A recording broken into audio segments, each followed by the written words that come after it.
உங்களுடைய பொக்கிஷம் சேர்த்து வைக்கப்படுகிறது என்று வேதம் சொல்லுகிறது. தான தர்மம் பண்ணுங்க, ஏழைகளுக்கு உதவி செய்யுங்க. வேதம் கட்டளை இடுகிறது. ஏழைகளுக்கு இறங்குகிறவன் கர்த்தருக்கு கடன் கொடுக்கிறான். நன்மை செய்வன் தான தர்மம் செய்ய மறவாதிருங்கள். இப்படிப்பட்ட பலிகள் மேல் தேவன் பிரியமா இருக்கிறார். எதுக்கு உங்களுக்கு தேவன் ஐஸ்வர்யத்தை தருகிறார்? நீங்க சம்பரமாய் வாழ்ந்து ஆடம்பரமாய் வாழ அல்ல.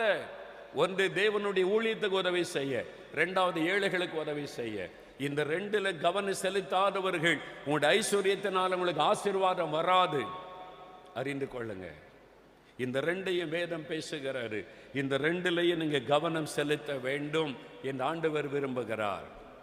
உலக பணக்காரர்கள் என்று நிறைய பேர் நமக்கு தெரியும்.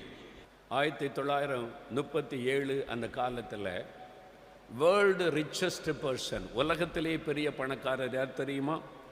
John Rockefeller. அமெரிக்காவில் இருந்தார், நியூயார்க்கை சார்ந்தவர். John Rockefeller.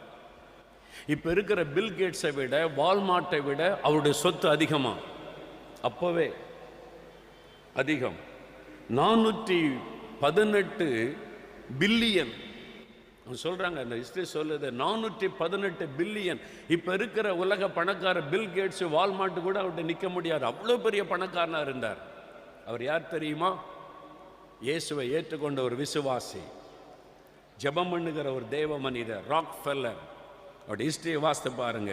16 வயசுல ஒரு சாதாரண வேலைக்கு சேர்ந்தார். 16 வயசுல அவருக்கு சம்பளம் $31 அமெரிக்காவில் வேலை செய்தார்.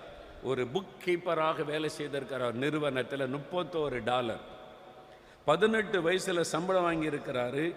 அவருக்கு $58. அவ்வளவுதான்.